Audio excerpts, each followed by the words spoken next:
فرماتے میں نے نبی علیہ الصلوۃ والسلام سے پوچھا کہ کون سا عمل بہتر ہے، تو آپ نے فرمایا احب الاعمال الی اللہ الصلاۃ علی وقتہا، بہترین عمل جو اللہ کو سب سے زیادہ پسند ہے وہ نماز اپنے وقت پر ہے۔ نماز کو اپنے وقت پر ادا کرنا یہ سب سے بہترین عمل ہے۔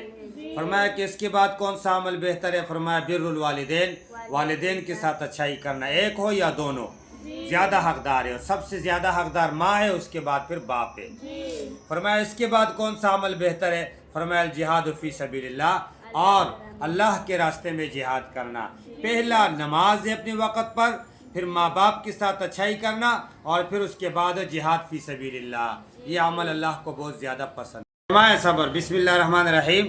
فرمایا نبی علیہ الصلوۃ والسلام کے پاس، حضرت ابو ہریرہ کی حدیث ہے، حضور پاک صلی اللہ علیہ وسلم کے پاس ایک آدمی آیا اور فرمایا کہ میں کس کے ساتھ اچھائی کروں، میرے لیے اچھائی کا حقدار سب سے زیادہ کون ہے؟ تو آپ صلی اللہ علیہ وسلم نے فرمایا کہ آپ کی ماں۔ آپ نے فرمایا اس کے بعد؟ فرمایا آپ کی ماں۔ آپ نے فرمایا اس کے بعد؟ تو وہ کہہ رہے آپ صلی اللہ علیہ وسلم نے فرمایا آپ کی ماں۔ چوتھی مرتبہ جب اس نے پوچھا اس کے بعد کون ہے، تو نبی علیہ الصلوۃ والسلام نے فرمایا کہ آپ کا باپ ہو۔ معلوم ہوا کہ ماں کے بعد سب سے زیادہ حقدار باپ ہے، لیکن سب سے پہلے اللہ کے بعد حقدار جو ہے وہ آپ کی ماں ہے۔ ماں کا ذکر اس لیے زیادہ کیا کہ بچے کے ساتھ تکلیفات بھی سب سے زیادہ ماں برداشت کرتی ہے۔ علیہ الصلوۃ والسلام کے پاس ایک آدمی آیا، فرمایا کہ میں جہاد کرنا چاہ رہا ہوں۔ آپ صلی اللہ علیہ وسلم نے فرمایا آپ کے ماں باپ ہیں؟ تو اس نے کہا کہ ہاں میرے ماں باپ ہیں۔ فرمایا کہ آپ ان کے ساتھ ہو کر جہاد کریں، یعنی ان کی خدمت کرتے ہوئے آپ کیا کر لیں؟ جہاد کر لیں۔ تو حضور پاک صلی اللہ علیہ وسلم کا حکم، اس کا مطلب یہ ہے کہ اگر جہاد فرض نہیں ہے اور ماں باپ کی خدمت میں کوئی اور نہیں ہے تو آپ ماں باپ کی خدمت کریں، یہ سب سے بڑا جہاد ہے، اس سے بہتر کوئی اور عمل نہیں ہے۔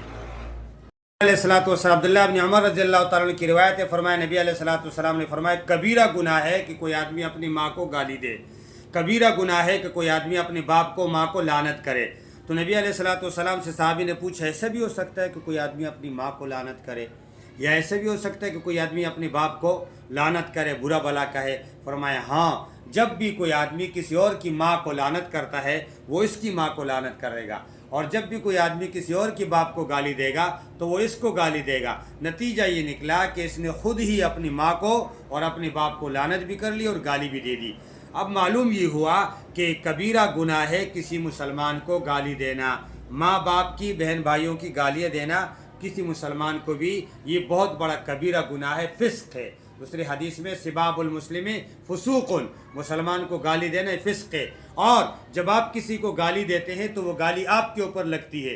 اور دوسری حدیث میں ہے نبی علیہ الصلوۃ والسلام نے فرمایا کہ جب کوئی آدمی کسی کو لعنت کرتا ہے وہ لعنت آسمان کی طرف جاتی ہے، آسمان کے دروازے بند ہو جاتے ہیں، واپس نیچے آتی ہے، دائیں بائیں دیکھتی ہے، اور جب اس کو کوئی اور نہیں ملتا لعنت کا مستحق تو وہ لعنت خود آ کے اس کے اوپر گر جاتی ہے۔ معلوم ہوا کہ لعنت کرنے والا خود لعنت کا مستحق بن جاتا ہے اپنی لعنت کا، گالی دینے والا خود اپنی گالی کا مستحق ہو جاتا ہے گالی دینے کی وجہ سے۔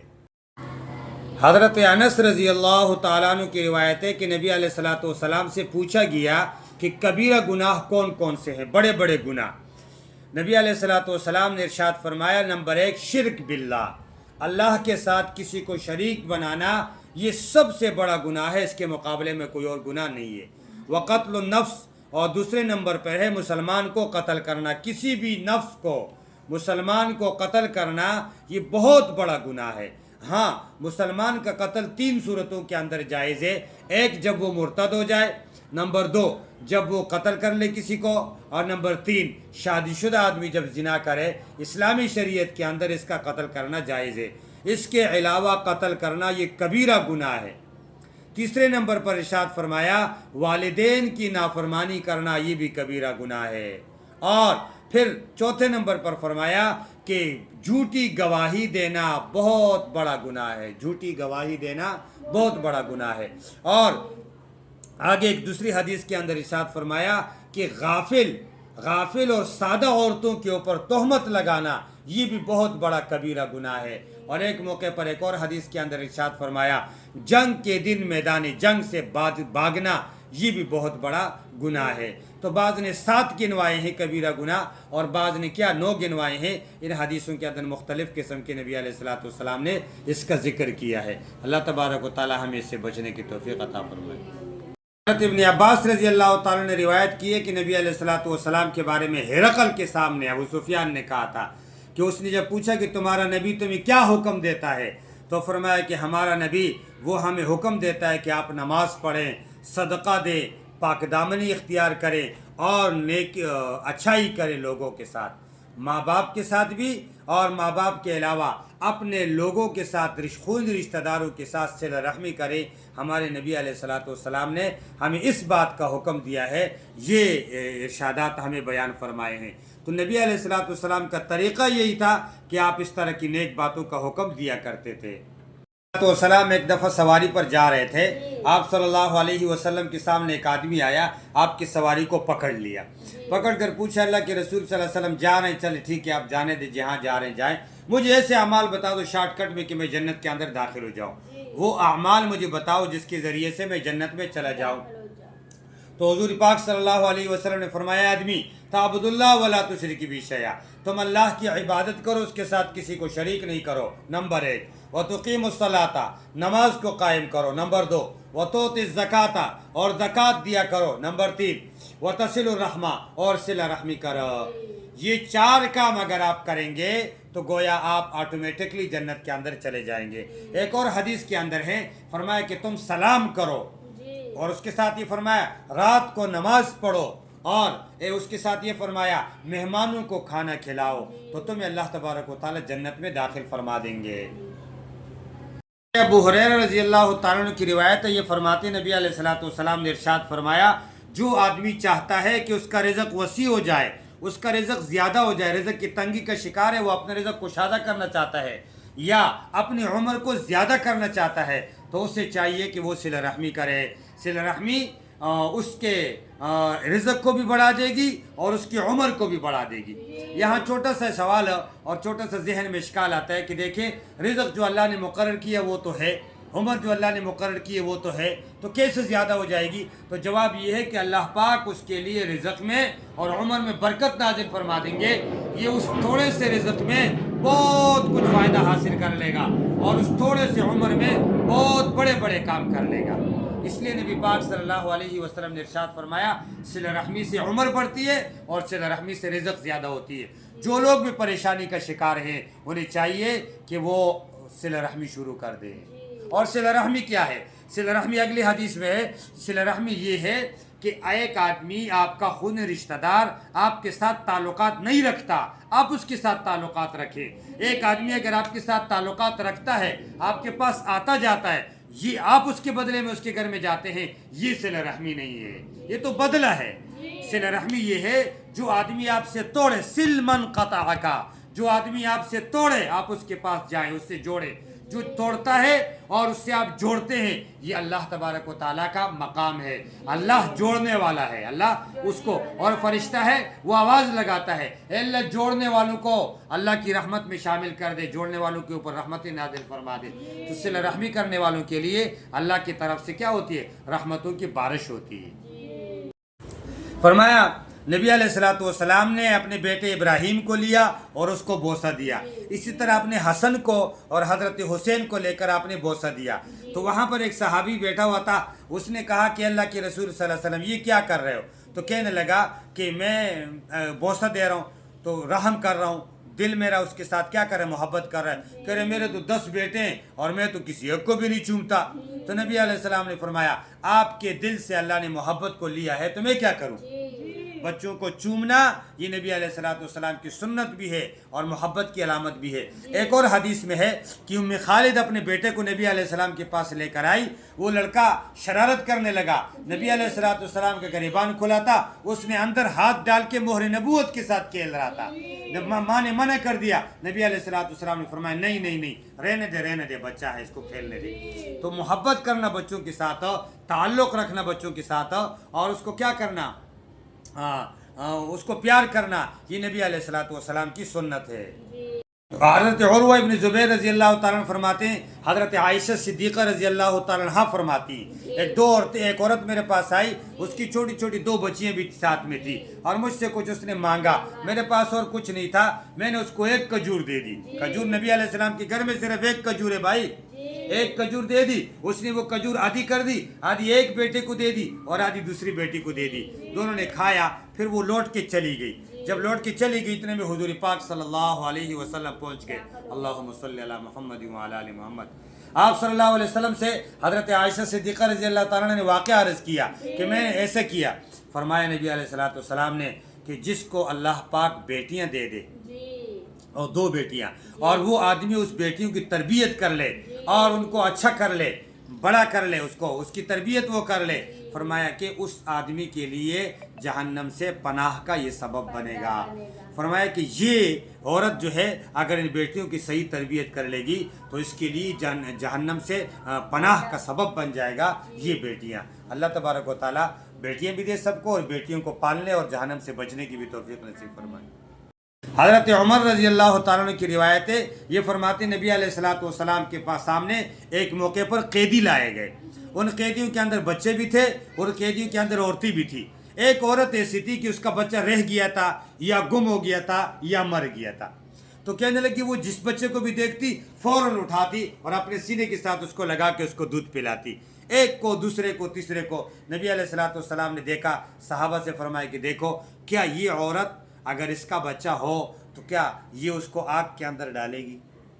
اگر اس عورت کو اپنا بچہ مل جائے کیا یہ اس کو آگ کے اندر ڈالے گی؟ صحابہ نے فرمایا نہ، کبھی بھی نہیں، ایسا نہیں ہو سکتا، یہ تو بچے کے لیے مر رہی ہے، اس کا بچہ ہے نہیں، مل نہیں رہا ہے۔ فرمایا کہ اللہ پاک اپنی بندوں پر اس سے زیادہ 99 درجہ زیادہ محبت کرنے والا ہے۔ حدیث دوسری کہ اللہ نے محبت کے 100 درجے پیدا کیے، 100 درجوں میں 1 درجہ پوری دنیا کے اندر پھیلا دیا ہے اور باقی 99 درجے اپنے پاس رکھے ہیں۔ فرمایا یہی وجہ ہے کہ ایک گھوڑا بچے پر پاؤں نہیں رکھتا، ایک آدمی پاؤں کے نیچے چونٹی کو نہیں لاتا، یہ محبت ان سارے مخلوقات کے اندر تقسیم ہے۔ آپ اندازہ کر لو کہ اس کے 99 گنا اللہ کے پاس ہے، تو اللہ کیسے چاہے گا کہ اپنے بندے کو وہ جہنم کے اندر ڈال دے؟ کبھی بھی نہیں ہو سکتا۔ عبداللہ بن مسعود رضی اللہ تعالیٰ عنہ کی روایت ہے، یہ فرماتے کہ نبی علیہ السلام سے کسی نے پوچھا کہ کون سا گناہ سب سے بڑا ہے، تو آپ صلی اللہ علیہ وسلم نے ارشاد فرمایا اللہ کے ساتھ شریک کرنا، جس اللہ نے آپ کو پیدا کیا ہے اس اللہ کے ساتھ کسی کو شریک کرنا یہ بہت بڑا گناہ ہے۔ آگے فرمایا، اس کے بعد فرمایا کہ تو اپنے بچے کو قتل کر لے یا زندہ درگور کر لے رزق کی وجہ سے، رزق کا وعدہ اللہ نے کیا ہے، آپ رزق کے ڈر کی وجہ سے، خوف کی وجہ سے اپنے بچے کو زندہ درگور کرتے ہو، یہ بہت بڑا گناہ ہے۔ اس کے بعد فرمایا تیسری مرتبہ پوچھا کہ تیسرا بڑا گناہ، تو آپ صلی اللہ علیہ وسلم نے فرمایا کہ تو اپنے پڑوسن کے ساتھ زنا کرے۔ پڑوسن کے ساتھ زنا کرنا یہ عام زنا کے مقابلے میں کئی گنا بڑا اور کریہ اور سخت کبیرہ گناہ ہے، اس لیے کہ پڑوس وہ اعتماد کی جگہ ہے، اور پڑوس کے بارے میں نبی علیہ السلام نے تو اچھائی کی اتنی تاکید بیان فرمائی ہے۔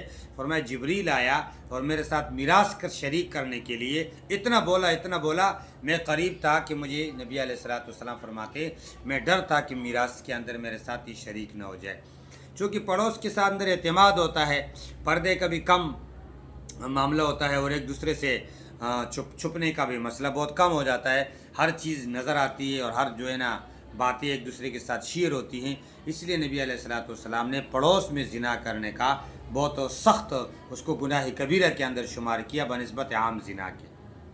علیہ السلام نے ابو تمیمہ کی روایت ہے، فرماتے حضور پاک صلی اللہ علیہ وسلم ایک طرف حضرت اسامہ کو بٹھاتے ران پر اور دوسری ران پر حضرت حسن کو بٹھاتے اور دونوں کے ساتھ پیار کرتے، اور پھر فرماتے اے اللہ میں ان دونوں کے ساتھ محبت کرتا ہوں، آپ بھی ان کے ساتھ محبت کر رہے ہیں، اور یہ ایک جگہ ہے کہ اے اللہ یہ مجھے زیادہ محبوب ہیں تو لوگوں کے دلوں میں بھی ان کی محبت ڈال دے۔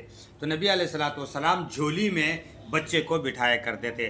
ایک اور روایت ہے کہ نبی علیہ السلام کے پاس ایک بچہ لایا گیا، آپ نے اس کو اپنے گود میں بٹھایا اور آپ نے تحنیک کی بچے کی، تو بچے نے آپ پر پیشاب بھی کیا، آپ نے پانی منگایا اور اس کے اوپر گرا دیا. تو نبی علیہ الصلوۃ والسلام سے گود میں بچہ لینا اور بچے کو بٹھانا یہ ثابت ہے. حضرت سہل ابن سعد رضی اللہ تعالیٰ عنہ کی روایت ہے. یہ فرماتے نبی علیہ الصلوۃ والسلام نے ایک موقع پہ ایسے 2 انگلیاں اٹھائی. فرمایا کہ میں اور یتیم کی پرورش کرنے والا آدمی جنت کے اندر اس طرح دونوں ساتھ ہوں گے. تو اب دیکھو پکا ٹکا ہو گیا اس کا جنتی جو ہونا جو آدمی یتیم کی پرورش کرے گا. اسی لیے کہ نبی علیہ الصلوۃ والسلام کا جنت کے اندر جانا یقینی ہے. آپ صلی اللہ علیہ وسلم نے اپنے ساتھ اس کا ہونا یقینی بیان فرما دیا. تو جو آدمی یتیم کی پرورش کرے گا، سنبھالے گا، اس کا خیال رکھے گا، وہ جنت کے اندر نبی علیہ الصلوۃ والسلام کے ساتھ ہوگا. دوسری بات نبی علیہ السلام نے بیان فرمایا کہ ایک بوڑھی عورت یا بوڑھے آدمی کے ساتھ رحم کرنا، اس کے ساتھ محبت کا معاملہ کرنا، اس کی خدمت کرنا، یا مسکین کا، فقیر کا، کمزور آدمی کا رعایت رکھنا، وہ ایسا ہے جیسے کہ ایک آدمی مجاہد ہے، وہ اللہ کے راستے میں جہاد کر رہا ہے. یا اس کی مثال ایسی ہے جیسے کہ وہ روزہ رکھنے والا ہے دن کو، اور رات کو وہ اللہ تبارک و تعالیٰ کی رضا کے لیے مصلی پر کھڑے ہو کر نماز پڑھنے والا ہے. تو دیکھو روڈ پہ، گلیوں میں، راستوں میں ہمیں یہ لوگ بوڑھے حضرات ملتے ہیں، کمزور لوگ ملتے ہیں، مسکین اور فقیر لوگ ملتے ہیں. ان کا ہمیں خیال رکھنا، ان کے ساتھ تعاون کرنا، ممکنہ مدد ان کا کرنا جتنا ہم سے ہو سکتا ہے، یہ ہمارے لیے جہاد، دن کو روزہ رکھنے، رات کو عبادت جتنے کا ثواب اس سے ہمیں ملتا ہے، ہمیں اس کا خیال کرنا چاہیے. لیکن یہ جو ہم لوگ راستوں میں جاتے ہیں آج کل، اس میں یہ بات یاد رکھنی چاہیے کہ زکوٰۃ وغیرہ کی رقم یا صدقات وغیرہ کی واجبہ کی یہ جو ہم لوگ دیتے ہیں ہر فقیر کو، غیرے کو، تو اس میں ذرا خیال کرنا چاہیے. بہت سارے ایسے تھے وہ غیر مسلم ہوتے ہیں، بہت سارے ایسے جو پیشور ہیں وہ مستحق نہیں ہے. لہذا ان چیزوں کے دیکھنے میں تھوڑا سا خیال کرنا چاہیے. باقی چھوٹا موٹا تعاون، راستہ پار کرانا، کہیں کسی جگہ تک لے جانا وغیرہ، یہ ان کے لیے کیا ہے، صحیح ہے. نعمان ابن بشیر کی روایت ہے. یہ فرماتے نبی علیہ الصلوۃ والسلام نے فرمایا مسلمان سارے کے سارے آپس میں محبت کے اندر، نرمی کے اندر اور تعلق کے اندر ایک جسم کی مانند ہے. فرمایا کہ جب ایک جسم کے کسی عضو کو تکلیف ہوتی ہے تو پورے جسم کو تکلیف ہوتی ہے، اور جب ایک جسم کے کسی عضو کے اندر تکلیف ہوتی ہے تو جسم کے سارے اعضاء نیند نہیں کر سکتے اور پریشانی کے اندر ہوتے ہیں، تکلیف میں ہوتے ہیں، بےرامی کے اندر ہوتے ہیں. اسی طرح سارے عالم کے مسلمان جس نے بھی کلمہ پڑھا ہے وہ سب کے سب ایک جسم کی مانند ہے. افسوس اس بات پر ہے کہ آج کشمیر کی تکلیف ہمیں تکلیف نظر نہیں آتی، آج باجوڑ کی تکلیف ہمیں تکلیف نظر نہیں آ رہی، آج غزہ کی تکلیف ہمیں تکلیف نظر نہیں آ رہی. حالانکہ ہم سب آپس میں ایک دوسرے کے ساتھ تعلق اور محبت میں جسم کے مانند ہے. تو پھر وہ تکلیف، خون بہا، وہ مار دھاڑ، وہ ہمیں پریشان کیوں نہیں کر رہی ہے؟ اس میں ہمیں جھنجھوڑے کیوں نہیں جا رہے ہیں؟ اس میں ہم بیدار کیوں نہیں ہو رہے ہیں؟ اس کا مطلب ہے کہ ہمارے ایمان کمزور ہے. ہمیں ہمارے ایمان کے اوپر کیا کرنا چاہیے؟ غور و فکر کرنی چاہیے. آیا کہ کوئی بھی آدمی جب کوئی درخت وغیرہ لگاتا ہے تو اس درخت کے ذریعے سے یا کوئی چشمہ وغیرہ بناتا ہے، ٹوٹی وغیرہ لگاتا ہے، پانی وغیرہ، اس سے کسی پرندے کو یا انسان کو فائدہ ہوتا ہے تو اللہ تبارک و تعالیٰ کے طرف سے یہ چیز اس کے لیے صدقہ شمار کی جاتی ہے اور اس کے اوپر اس کو اجر ملتا ہے. اسی لیے کہا جاتا ہے کہ بھئی درخت اگاؤ، جگہ جگہ درخت لگاؤ تاکہ اس کے سائے میں لوگ بیٹھ جائیں. پانی کے چشمے نکالو، پانی کی ٹوٹیاں لگاؤ، بورنگ کراؤ، لوگوں کو کیا کرو، سہولتیں دو کہ یہ آپ کے لیے ایک صدقہ جاریہ ہے اور یہ سلسلہ کیا ہو جائے گا، چلتا جائے گا. جب آپ لوگوں کے لیے کیا کریں گے، سہولتیں پیدا کریں گے، اللہ پاک آپ کے لیے سہولت پیدا کرے گا. فرمایا جو آدمی کسی پر رحم کرتا ہے اللہ پاک آپ پر رحم کرے گا. گرمی کے دن ہے، چھتوں کے اوپر، روڈوں پر، جگہ جگہ پر آپ پرندوں کے لیے، مسلمانوں کے لیے، انسانوں کے لیے پانی کا بندوبست کریں، سائے کا بندوبست کریں. اس سے آپ پر اللہ تبارک و تعالیٰ کی رحمتیں اور بارشیں بھی ہوں گی اور یہ آپ کے لیے صدقے کا باعث بھی ہوگا. رضی اللہ تعالیٰ عنہ کی روایت ہے، فرماتے نبی علیہ الصلوۃ والسلام فرماتے ہیں کہ وہ آدمی مومن نہیں ہے. ایک مرتبہ کہا، پھر فرمایا خدا کی قسم وہ آدمی مومن نہیں ہے. پھر فرمایا خدا کی قسم وہ آدمی مومن نہیں ہے. صحابہ حیران ہو گئے، کون مومن نہیں ہے؟ آپ کس کے بارے میں کہ اللہ کے رسول صلی اللہ علیہ وسلم کی مومن کون نہیں ہے؟ آپ نے فرمایا وہ آدمی مومن نہیں ہے جو آدمی اپنے پڑوسی کو تکلیف دیتا ہے. پڑوسی کو تکلیف دینے والا مومن نہیں ہے. اور دوسری حدیث میں نبی علیہ السلام نے فرمایا میرے پاس جبریل اتنا آیا پڑوس کے بارے میں بات کرتے کرتے قریب تھا، میں شک کرنے لگا کہ کہیں ایسا نہ ہو کہ جبریل میرے ساتھ میرے میراث کے اندر پڑوسی کو شریک نہ کر لے۔ تو دیکھو پڑوسی کو تکلیف، دوسری حدیث میں نبی علیہ السلام نے فرمایا جب آپ کچھ بناؤ تو اس کے اندر تھوڑا سا پانی زیادہ کرو، وہ پڑوسی کے لیے ہے۔ اور ایک حدیث میں روایت میں کہ جب تم کچھ کھا لو تو اس کا کچرا پڑوسی کے گھر کے سامنے نہ پھینکنا، تاکہ اس کے بچے اس کے ذریعے سے کیا نہ ہو جائے، پریشان نہ ہو جائے۔ تو پڑوسی کو تکلیف نہ دینا یہ ایمان ہے۔ پڑوسی کو ستانا یا اس کو تکلیف دینا، پریشان کرنا، یہ بیمانی کی علامت ہے۔ اور نبی علیہ السلام نے قسم کھا کر فرمایا کہ وہ آدمی مومن نہیں ہو سکتا جو اپنے مسلمان بھائی کو پڑوسی کو تکلیف دے۔ یہودیوں کی ایک جماعت آئی اور نبی علیہ السلام کے سامنے فرمایا السلام علیکم۔ اب سام جو ہے یہ بیماری کو بولتے ہیں۔ بعض نے کہا کہ سام کا معنی موت، یعنی تیرے اوپر موت ہو یا بیماری ہو۔ نبی علیہ السلام نے حضرت عائشہ رضی اللہ تعالیٰ فرماتی ہیں ان کا جواب اس نے دیا کہ علیکم السلام، علیکم اللعنہ، تم ہمیں کیا کہہ رہے ہو، تمہارے اوپر لعنت ہو، تمہارے اوپر بیماری ہو۔ تو نبی علیہ السلام نے فرمایا اے عائشہ ایسی بد اخلاقی سے ان کو جواب نہیں دینا، اللہ پاک نے مجھے رحیم بنایا، کریم بنایا، ہر معاملے کے اندر کیا نرمی کرنے والا بنایا ہے، اور اس طرح کا جواب ان کو نہیں دیں۔ تو دیکھو یہ جو لوگ ایک دوسرے سے کہتے ہیں نا کہ السلام علیکم، یہ سلام علیکم کا لفظ تو صحیح ہے، یا السلام علیکم کا لفظ تو صحیح ہے، لیکن سلام علیکم یہ بیماری ہے، اس طرح کا غلط لفظ کسی کو کہنا یہ بد دعا ہے۔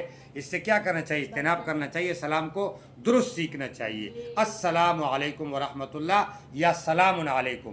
سمجھ بات آ نہیں آ رہی؟ اور دوسری بات یہ جو بائے بائے کرتے، خدا حافظ کرتے، گڈ بائے کرتے، گڈ نائٹ اور گڈ کیا ہے ایوننگ، یہ سلام نہیں ہے، یہ دعا ہو سکتی ہے۔ سلام کا ثواب تب ملے گا جب آپ کسی کو السلام علیکم کہیں گے اور جواب میں وہ وعلیکم السلام ورحمۃ اللہ وبرکاتہ کہے گا۔